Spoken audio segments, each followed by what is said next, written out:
We are just waiting to hear from the Speaker whether the quorum has been raised. A substantive number of members has walked in.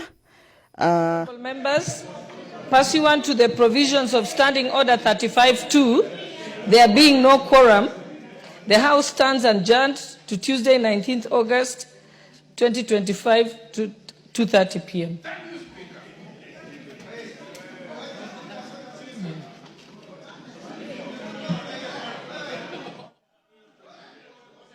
Today afternoon. Okay.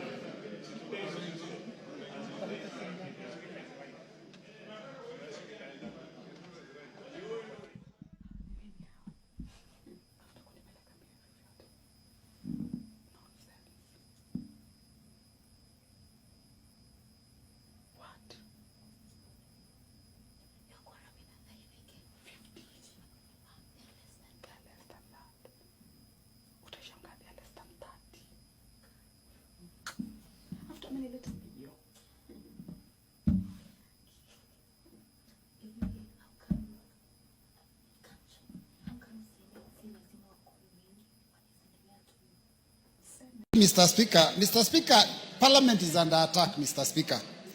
And if you go on social media, read a newspaper, switch on your TV, continuously, this House is under attack. And Mr. Speaker, it has gone to the level where it has even gone to the funds that go to the people that we represent. That is CDF and KERA and GAF and the other funds. Mr. Speaker, the executive must respect this House. Members of this House have stood with the executive. Even though some of us have been opposing, members of this House have stood with the executive and supported them on all their agendas, including becoming extremely unpopular with the population because they were making sure that the agenda of the regime has passed on the floor of the House. But Mr. Speaker, now they have been thrown under the bus. It happened last year, even after passage of the finance bill, that the executive president again said that that bill was unpopular, and yet he's the one that had been telling members to support it. Mr. Speaker, I want to say that we must make sure that as a House we fight together. Mr. Speaker, there's something that is going on with the executive. When they say that this House has corrupt practices, I've been seeing empowerment agendas, empowerment forums all over the country. Mr. Speaker, someone who was just the other day a CS is able to give about 2 million, 3 million every week in a function, in fact 2 or 3 functions in a week. Mr. Speaker, I want to tell you, what we need to do is start auditing the executive also. When they say there's corruption on the floor of this House, we also ask them, where is all the money you're spending coming from? Because, Mr. Speaker, this is a case of the pot calling the kettle black. So, Mr. Speaker, I want to say that it is important as a House we defend ourselves. Mr. Speaker, it shocks me when the executive goes completely against the Constitution, and members of, I'm lucky I was not in the lecture room yesterday, but Mr. Speaker, I hear that even constitutional, articles, provisions that are there in the Constitution were actually thrown under the bus also. Because when you say that the Senate has no authority to go and oversight counties, basically that completely goes against the Constitution. So as a House of Parliament, all of us, National Assembly and Senate, we must stick together and ensure that we're each other's keeper and we support each other and pass the bills that are good for the people of this country. And Mr. Speaker, hold the executive to account. Thank you, Mr. Speaker. Mr. Speaker, I will beg that I be added 2 minutes for context as a member of the Justice and Legal Affairs Committee. Mr. Speaker, first of all, let it be clear, I am a member of the committee. I have never sought or received any gain or advantage to support or oppose anything, except as by law and my conscience and my constituents.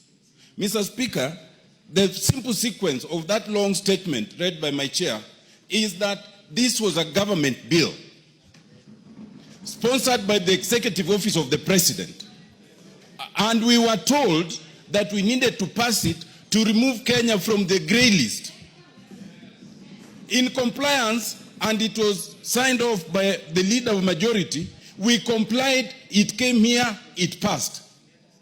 where is our fault? Should we have rejected it? Because if we did, then you can blame us. Mr. Speaker, if that passage of the act and the amendment was procured by any corruption, then that corruption can only come from the executive office of the president. Because they are the ones who wanted it to pass. And if that is so, then three things follow. One, that either the president or someone in his office knows who gave the bribe.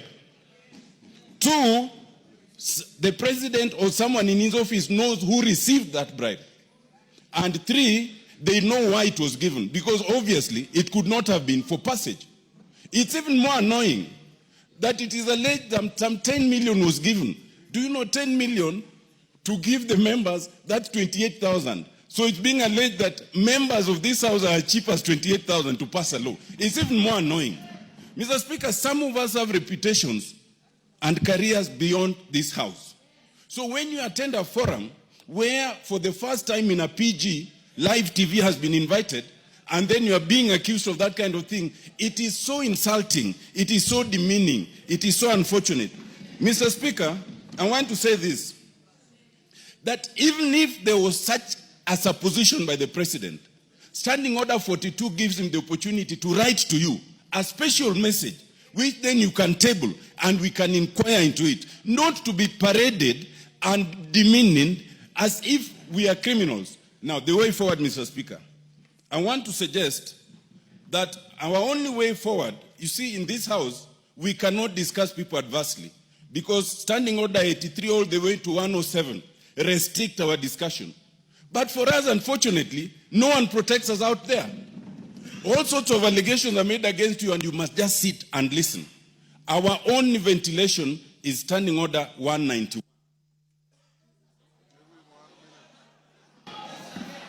I want to suggest, Mr. Speaker, that under Standing Order 191, where we have our Powers and Privileges Committee, the Powers and Privileges Committee, 191(1)(a), is allowed to summon any person to appear before it for the purposes of giving evidence or providing information. This house has been called the house of extortion. This house has been called a corrupt house. This house has been alleged to have received some 10 million. My suggestion, Mr. Speaker, authorize the Powers and Privileges Committee to summon the president, or if not the president, then the head of public service and the secretary to the cabinet to come and tell us about these allegations, because we don't know how to protect ourselves out there. I so submit, Mr. Speaker. Yes. Will be there. Persons of the gender quotas prescribed under Article 27 will be there. Honorable Speaker, as a person from an ethnic community, I will not agree to a position where people say everybody is in the government of Kenya except Luos. Yet Luos also pay taxes. Honorable Speaker, I therefore want to congratulate the President for the appointment, but request the President that within the week, as soon as tomorrow, we want to see those other appointments Baba was to forward to him. And we want all of them approved. And Honorable Speaker, if that can happen, then we are going to push this thing very fast. We cannot leave anybody out. And Honorable Speaker, let me send a warning. We want to tell people sending conflicting positions from the ODM to remember that they are on an interim position in those positions. We can remove Thank you, Mr. Speaker, and I want to thank Honorable KJ for urging that we speak soberly about this issue. And Mr. Speaker, I wish to speak soberly about this issue. And sometimes when you're in leadership, you have to take the road less traveled. And on this issue, I want to take the path less traveled. Mr. Speaker, we lost many young people. And we have very many young people who are traumatized as a consequence of what happened. Mr. Speaker, it is a point in our country that all of us wish never happened. But it happened. Mr. Speaker, I think we have not handled this issue well. And that is why sometimes you find people from outside are coming to document this. if as Kenya, we were able to acknowledge that things went wrong and we need to fix it, then, Mr. Speaker, even if BBC aired it, it doesn't matter. We have to fix our own problems on our own. We don't have to wait for BBC to tell us there was something wrong. I have a problem with the title that they've given, but which is typical of any media house, because they want it to trend and then want it to, yeah. And because of that, Mr. Speaker, they may have given it that title.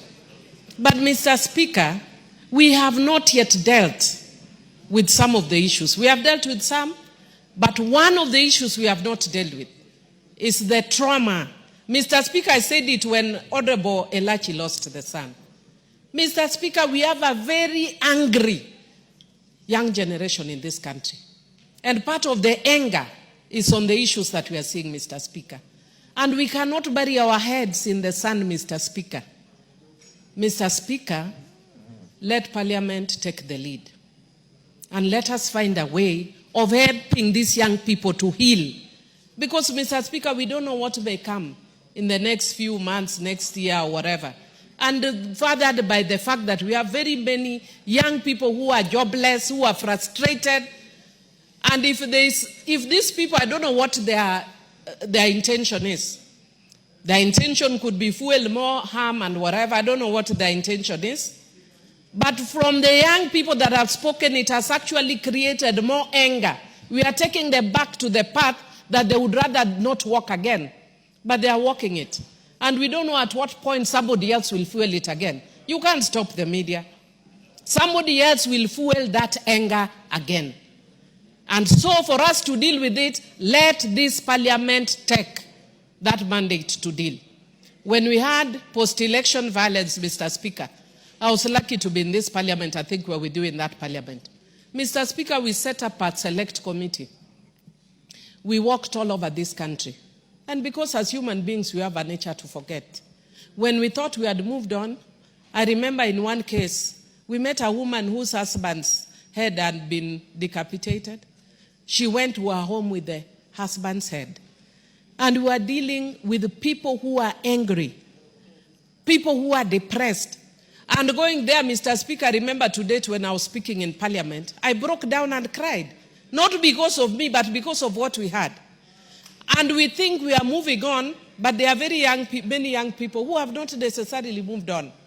Mr. Speaker, personally, I would appeal, and I don't want to sit in that committee, but I would appeal that we set up a select committee to deal with this issue that stemmed not necessarily the finance bill, but the after effect of that finance bill.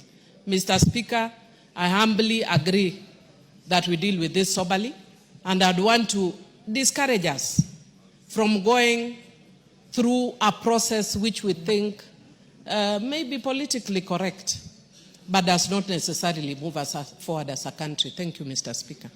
Beatrice, can I ask you a request?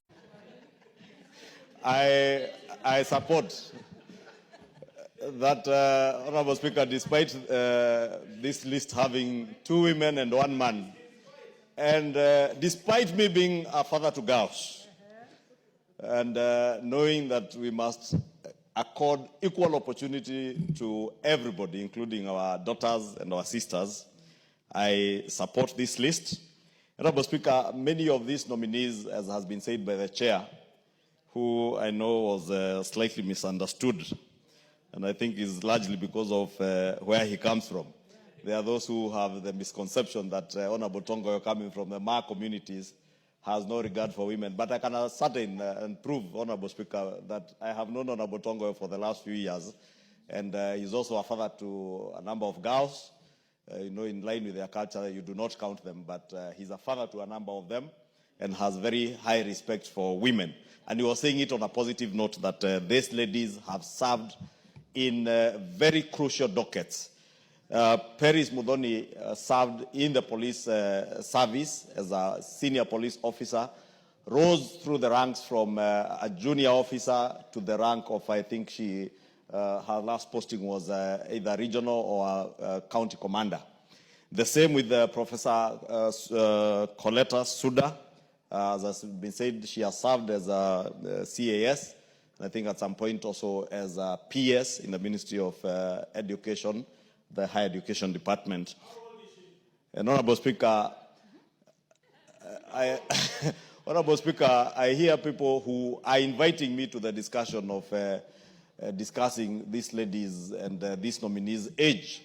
But you know the Constitution, and Honorable TJ Kajwang knows that our Constitution obligates us not to discriminate anybody on the account of either gender. That is why you had the Honorable ladies led by the distinguished member for Nandi County, Honorable Cynthia Muge, rise in her place so that nobody should be discriminated either on the basis of her age, her gender, or even her religion, Honorable Speaker.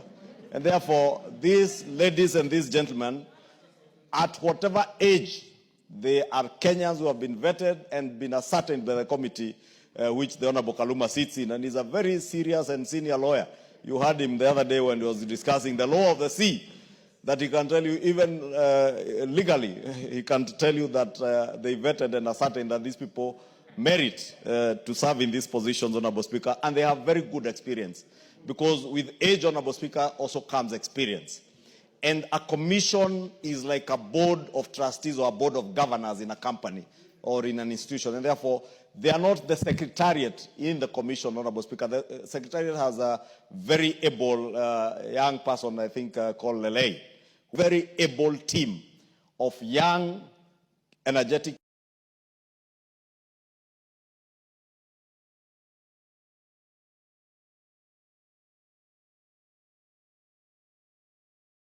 It's also good to marry that with a board or a commission that has both experience and wisdom.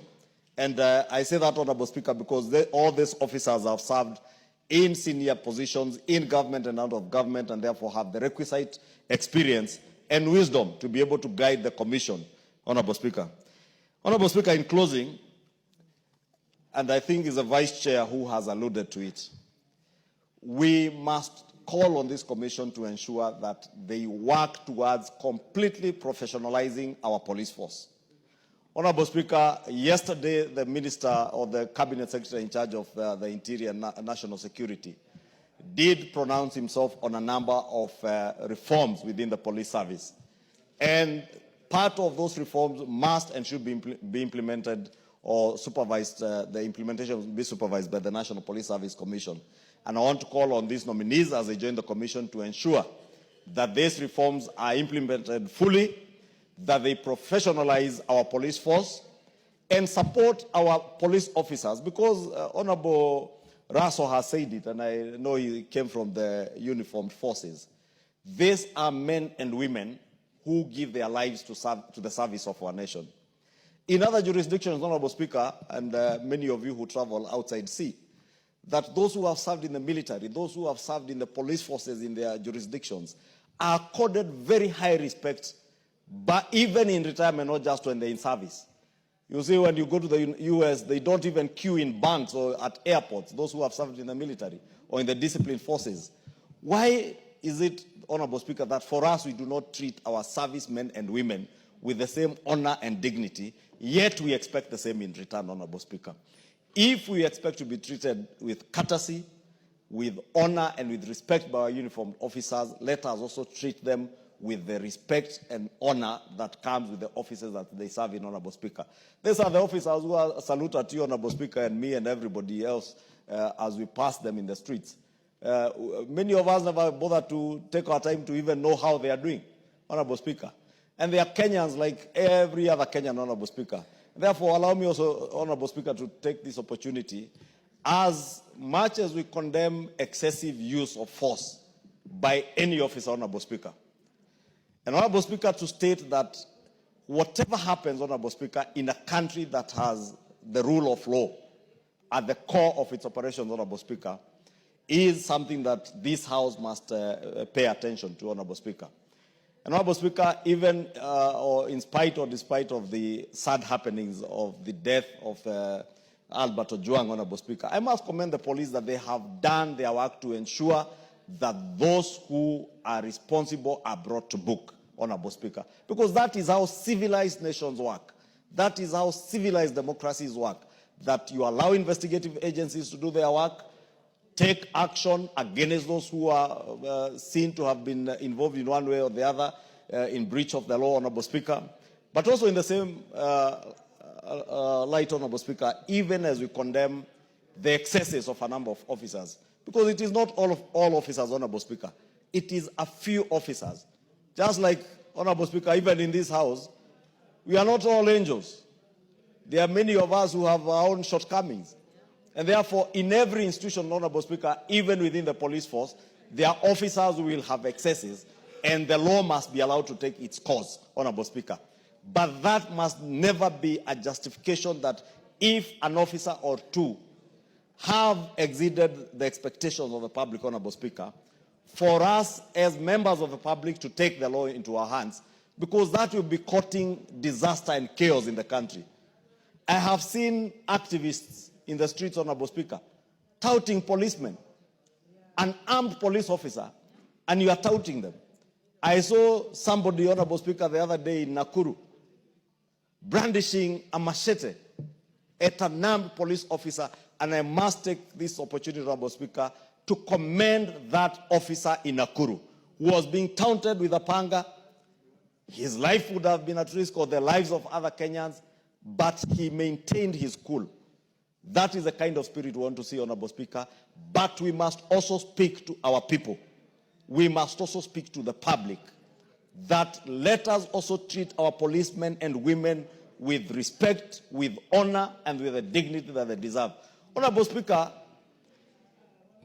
it is said, Honorable Speaker, that if you want to know the cost of education, try ignorance.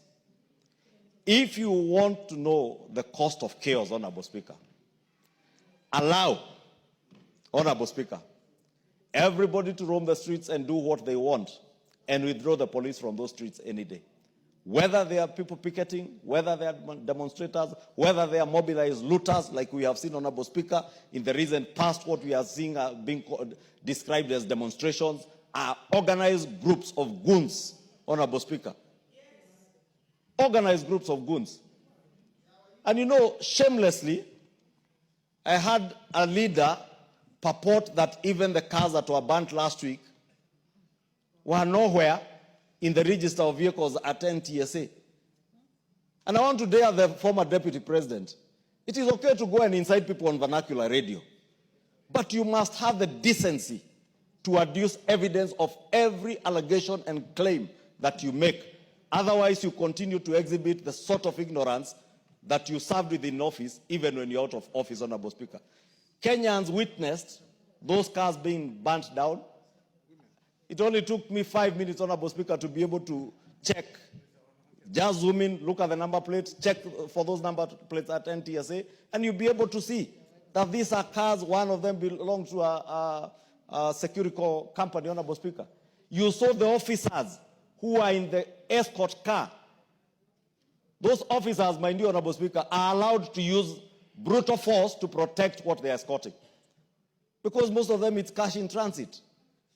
They do not know who are these who are stopping them in the streets when they are transiting with cash. But those officers, Honorable Speaker, if you saw the video clips, they fired in the air to scare the people who are blocking the van that had the valuables that were transporting, and they were able to sail through. Unfortunately, the one that had unarmed officers, Honorable Speaker, ended up being torched. I'm saying this, Honorable Speaker, to appeal to members of the public. Let us not taunt our officers. Let us not throw our hands at them.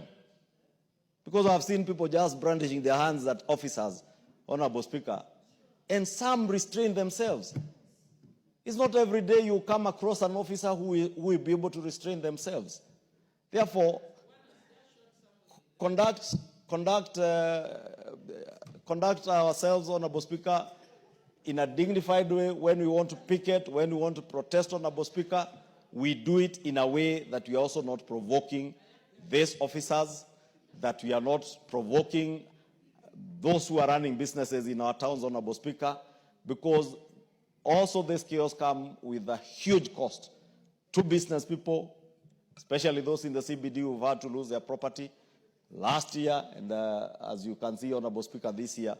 And Honorable Speaker, may I dare say, as I said here last week, you will find many of the people causing chaos and mobilizing chaos, Honorable Speaker, are not in pursuit of justice.